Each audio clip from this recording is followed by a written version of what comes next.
कुछ नया हम जानते हैं, चलो चलो खुद को अपडेट कराते हैं। हिमगिरी की इन्फोशाला में आरजे ज्योति के साथ। तो हिमगिरी की इन्फोशाला में आज ज्योति है आप सभी के साथ। चलिए शुरुआत करते हैं हिमगिरी की इन्फोशाला की थॉट ऑफ द डे से। किसी ने क्या खूब कहा है कि ये जिंदगी बड़ी ही हसीन है, इसको प्यार करो। अभी है रात तो कल सुबह का इंतजार करो। वो पल भी आएगा जिसकी ख्वाहिश है तुमको। खुद पर रखो यकीन और वक्त पर एतबार करो। तो सच यही है कि दिल में अगर उम्मीद है तो जिंदगी हसीन है, और आज रात है तो कल सुबह जरूर होगी। यानी कि ये वक्त जो है ना, इसकी फितरत यही है कि ये गुजर जाता है। अच्छा हो बुरा हो लेकिन बदलता जरूर है। इसलिए अच्छा वक्त है तो एक बार इम्तिहान भी होगा, और बुरा वक्त है तो जल्द ही एक नई खुशियों भरी सुबह भी आएगी। बस जरूरत है पूरी उम्मीद के साथ इंतजार करने की। तो चलिए हिमगिरी की इन्फोशाला में अब जानते हैं कि क्या कहता है आज का दिन।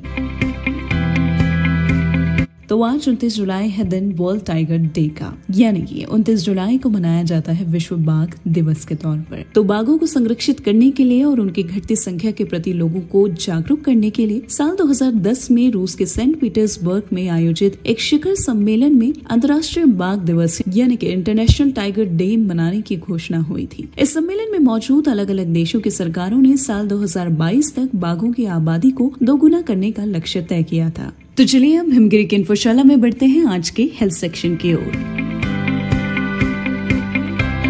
यह हम सभी जानते हैं कि बरसात में इन्फेक्शन का खतरा बढ़ जाता है। ऐसे में इन्फेक्शन से बचने के लिए हाइजीन सबसे बड़ा रास्ता होता है, सबसे अहम रास्ता होता है। अगर हम छोटी छोटी चीजों में हाइजीन का ध्यान रखते हैं तो हम कई तरह के इन्फेक्शन से बच सकते हैं। स्किन इन्फेक्शन की बात करें तो बहुत सारी ऐसी चीजें हैं जिनकी वजह से हमें स्किन इन्फेक्शन हो जाता है, और जिसमें से एक है आपका टॉवल।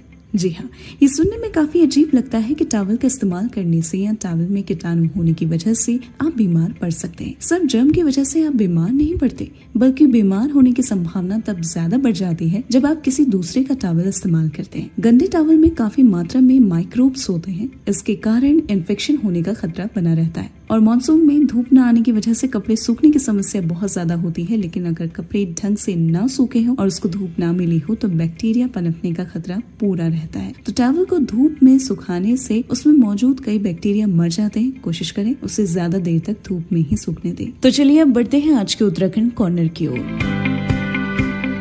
उत्तराखंड में कोरोना संक्रमण के मामले एक बार फिर से बढ़ने लगे हैं। पिछले 4 दिनों से राज्य में कोरोना के मरीजों की संख्या में हर दिन इजाफा हो रहा है। आने वाले दिनों में भी अगर संक्रमण बढ़ने का सिलसिला जारी रहता है तो इससे परेशानी खड़ी हो सकती है। राज्य में कोरोना की दूसरी लहर के बाद लगातार मरीजों की संख्या में कमी दर्ज की जा रही थी और संक्रमण की दर भी कम हो गई थी, लेकिन पिछले 4 दिनों से मरीजों की संख्या में इजाफा देखने को मिल रहा है। राज्य सरकार की ओर से जारी हेल्थ बुलेटिन के अनुसार बीते शुक्रवार को राज्य में कोरोना के सिर्फ 11 मरीज थे। शनिवार को राज्य में मरीजों की संख्या बढ़कर 33 हो गई, जबकि सोमवार को मरीजों की संख्या बढ़कर 54 हो गई है और संक्रमण की दर 0.21 रही।